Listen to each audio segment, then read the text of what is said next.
Hello and welcome to another video. Assalamu alaikum, friends. I really need some tea before I start this because this is a very important video, and very important videos mean that you need to be hydrated, and my water's just not going to cut it.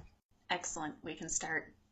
Alright, so really big news, and I should start from the beginning before I lead up to the big part, though I'm sure I'm going to put it in the title of the video, so you already know what happened, but hey! Alright, so I started my internship in January, and it's down in the heart of the city, and it's kind of far away. It's 25 miles, so it's 50 miles round trip whenever I'm going there. It takes a long time. It's like 2 hours of my day just spent in my car, fighting traffic, screaming out song lyrics to myself because I have to keep entertained. Anyway, I finished my internship a little bit early on Thursday, and I'm like, I feel so brain dead. And the idea popped in my head of, there's a mosque nearby. I should go to it. And I tried to go to it on Tuesday, but had gotten lost and couldn't find it. So this time I was like, I'm gonna find it, and I'm gonna go in. And so I'm driving there. It's a mile away from my internship, and literally, as I pass every block, I'm getting more and more terrified. Like, seriously, every time I'd be stopped at a stoplight, I'd be like, I don't know what I'm doing. Why am I doing this? But I'd keep moving forward. And eventually I stop in the parking lot. I go inside, and then I'm like, what have I done? What have I done? First of all, there's only like 3 people there.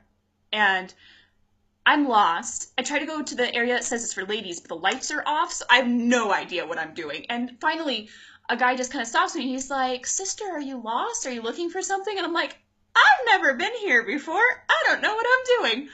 And he's like, well, would you like some tea? I was like, yes, please. So I just like sat there in like a communal area and had some tea and read my Quran until like an hour later after they had done Asr prayer.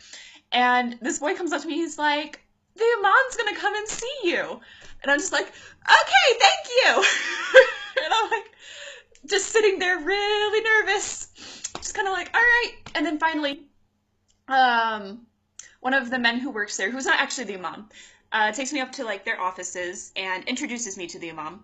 So I'm sitting in this nice office, and one of the brothers who's a PhD student at the university where this masjid is located, he's like, here, have this Quran, and have this book about the Prophet Muhammad, peace be upon him, and here, have this hijab, and what's your story? And he's just so nice. He's actually, like, doesn't talk like that. He was very calm, but he was so nice, and he's like, wow, it's so amazing that you're a revert, and he's like, I can't believe this is, like, your second time ever at a mosque, and so he gave me, like, YouTube videos to look up of other reverts, and he's like, well, a lot of the sisters get together every Friday night to listen to one of the sisters who's a revert gives lectures. I was like, okay, that sounds good.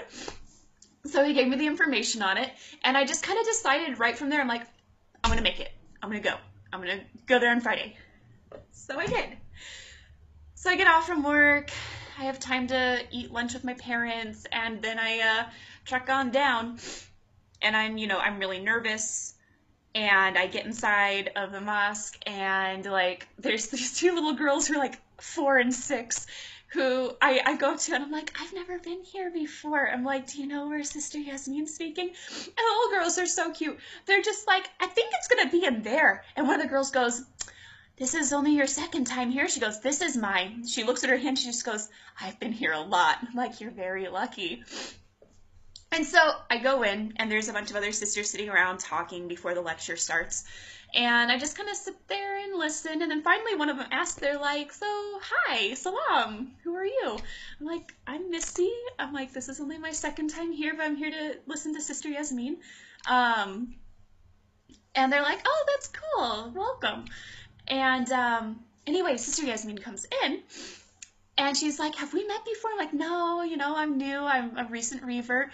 And she's just like, oh, mashallah, and gives me this giant hug. And she's like, kind of asking my story a little bit. And she's like, so where did you take your shahada? I was like, well, I actually took it by myself. I've never taken it with witnesses. And she goes, then inshallah, you can take it tonight. And I was just like, okay. So I listened to her lecture, which was great. It was about one of the surahs and was so informational and just wonderful, wonderful to listen to. I was so happy the whole time. And like a couple of the sisters, they're like, come sit by me. And they're like giving me hugs and stuff. And then at the end, the sisters have me go to the front. And they're kind of explaining, what it means to be Muslim, which I'm like, I pretty much knew, but it was good to have it really, this is like the final reiteration. And they're like, are you ready to take Shahada in front of everybody? I was like, yeah. So I took it in front of like 25 sisters, and then everybody like rushed up and was hugging me and was like exchanging phone numbers with me. And it was so wonderful. And like immediately after is when Isha prayer was. So they're like pulling me along, put me in between two of the ladies, and one of the ladies like, you're my daughter now, you come by me. And like they're teaching me how to pray and just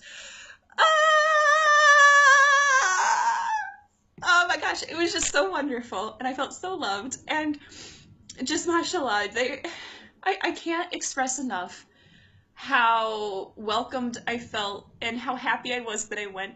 And just the more I think about it, the more overjoyed I am. And so like they gave me phone numbers and they're like, you will need to practice your pronunciation of Arabic, especially for learning Surah Fatiha. They're like, call us anytime. They invited me over to their house for this morning, but I couldn't really go. But I was like overwhelmed by the generosity that I felt.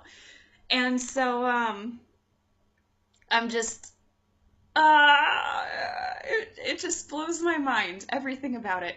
So, that's the big story for right now, is that I took the Shahada, and I made a post last night. If you follow my Instagram or Tumblr, then you've possibly seen it.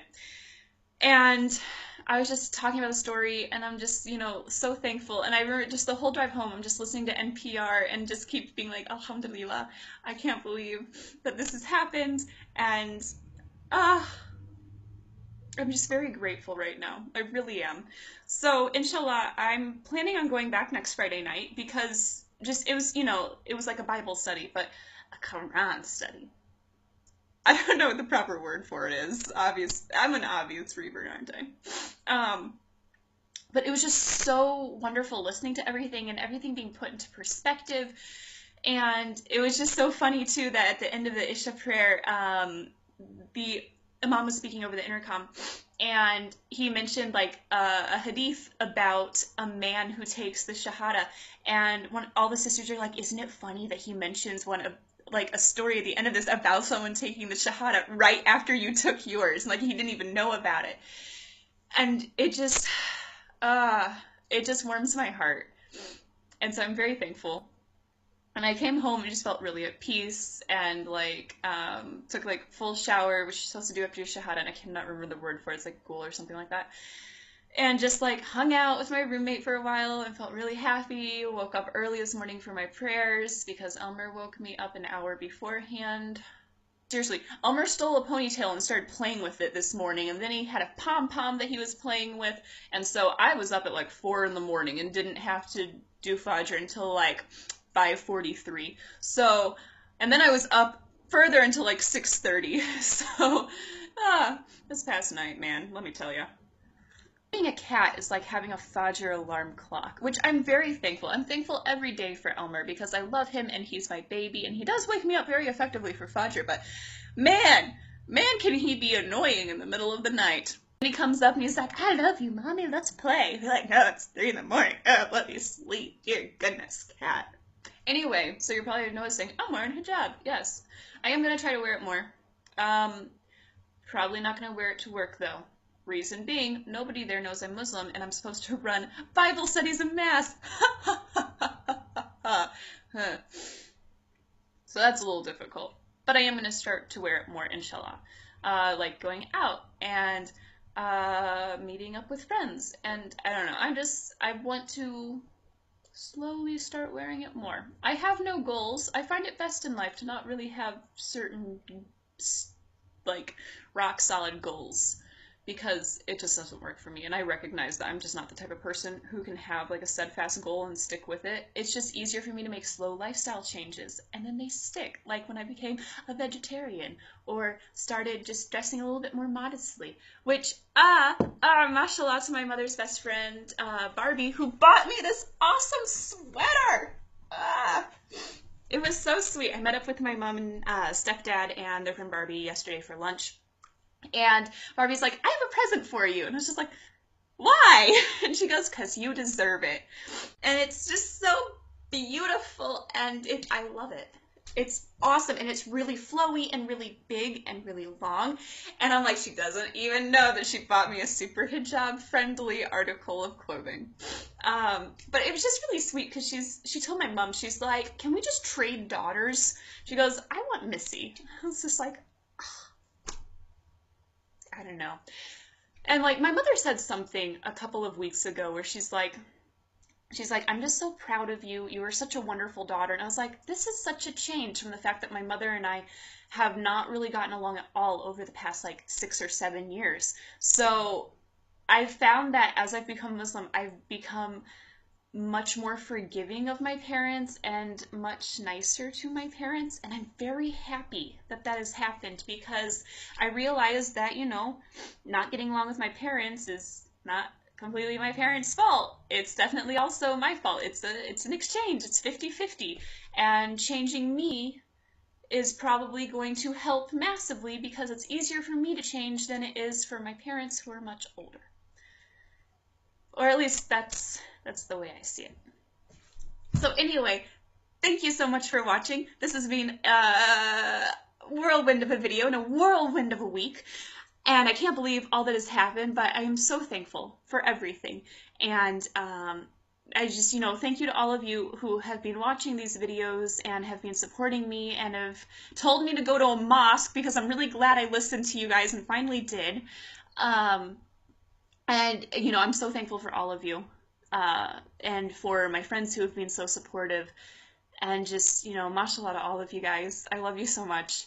Inshallah, I would like to continue making these videos. I do have a lot of videos still in store that I've made even back in November. I've got like coming out videos. I have about me videos, chronic illness videos, etc. So inshallah, I'd like to post those eventually. You guys know I'm pretty bad at actually posting my videos. I make them on the whim and then I'm like, I'll post this a month from now. I'm horrible, I know. Anyway, so I just can't stop like smiling and yelling. So I hope you all are doing great. And inshallah, we'll see you all later. So, bye!